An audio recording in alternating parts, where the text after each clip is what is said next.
नमस्कार, मी Ruchita Bhalkar. TV next मराठीमध्ये आपलं सर्वांचं स्वागत. आज 8 मार्च महिला दिन. आज महिला दिनानिमित्त आपण डेंटिस्ट डॉक्टर दीपाली पाटील यांच्याशी विशेष संवाद साधणार आहोत.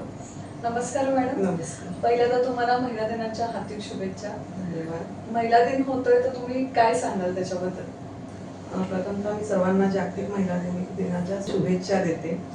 महिला दिन 8 मार्च हा महिला दिन खूप उत्साहाने आणि आनंदाने सर्व जगभरात साजरा होतो. तो व्हायलाच हवा. व्हायला हवा बरोबर आहे, पण गरज आहे का? म्हणजे आता ज्या गोष्टी घडतायत, तुम्ही बघितलं स्वारगेट बस स्थानकावर त्या मुलीवर अत्याचार जे झालेत, तर त्या ह्याच्यावर त्या आता गरज आहे का महिला दिन साजरा करण्याची?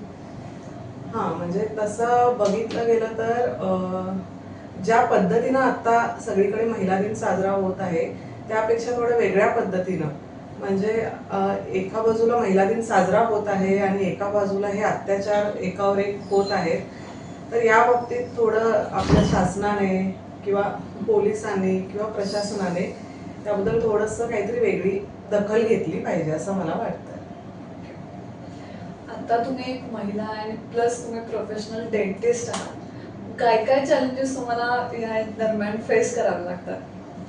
आता महिला म्हटलं की म्हणजे आधीच्या जुन्या लोकांच्या भाषेत मी बोलते की चूल आणि मूल हे आता लिमिटेड राहिलेलं नाहीये.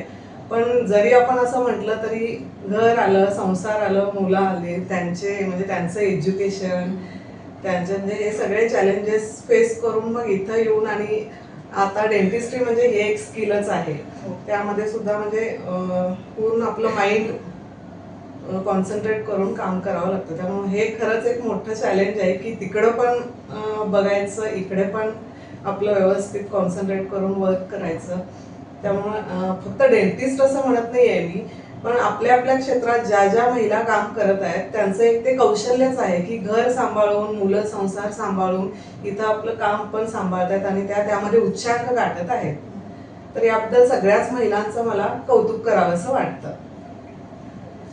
आता बघायला गेलं तर महिला खूप मोठ्या पदावरती प्रत्येक क्षेत्रात काम करतात. मोठ्या मोठ्या पदावर जाऊन त्यांनी आपलं नाव कमवलंय.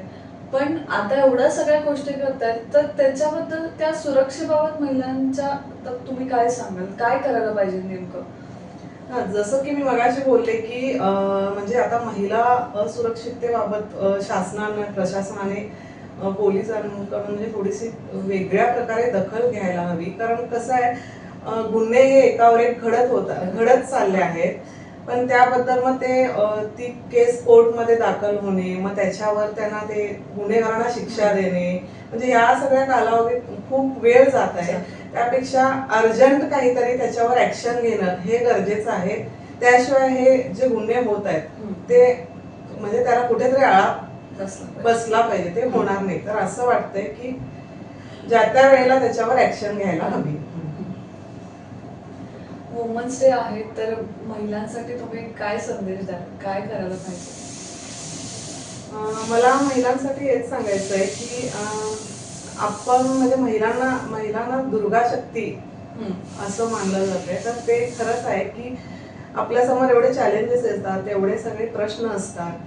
तर ह्या सगळ्या गोष्टीतून न घाबरता, न थांबता आपण हसत आणि आपल्या सगळ्या घराचा, आजूबाजूच्या लोकांचा, सगळ्यांचा म्हणजे विचार करून त्यांच्याबरोबर आपण त्यांना सगळ्या गोष्टींना पुढे ढकलत आनंदाने न्यायला पाहिजे. आणि आता म्हणजे पहिल्याच्या ज्या महिला म्हणजे ज्या आधी होत्या आणि आत्ताच्या ह्याच्यामध्ये बराचसा फरक पडला. मग त्याच्यामध्ये तुम्हाला काय वाटते की कशा पद्धतीने आता मुलींनी किंवा महिलांनी पुढे जायला पाहिजे?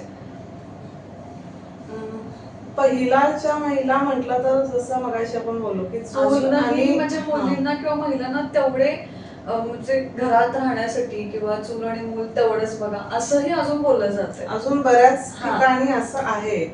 पण मला असं वाटतं की ज्याचा त्याचा तो पर्सनल डिसिजन असेल. काही महिलांना म्हणजे विविध क्षेत्रात इंटरेस्ट असतो, काहींना घरातच असतंय. असं मी म्हणत नाही की घर काम करणे किंवा बाकीचं काही करणे हे कमी आहे. आपल्याला ज्याची आवड आहे ती आवड जोपासा, छंद जोपासा आणि त्यातूनच आपला बिझनेस किंवा करिअर करा.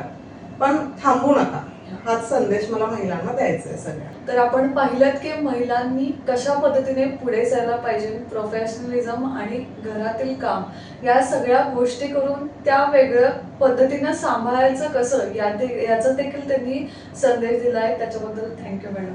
धन्यवाद.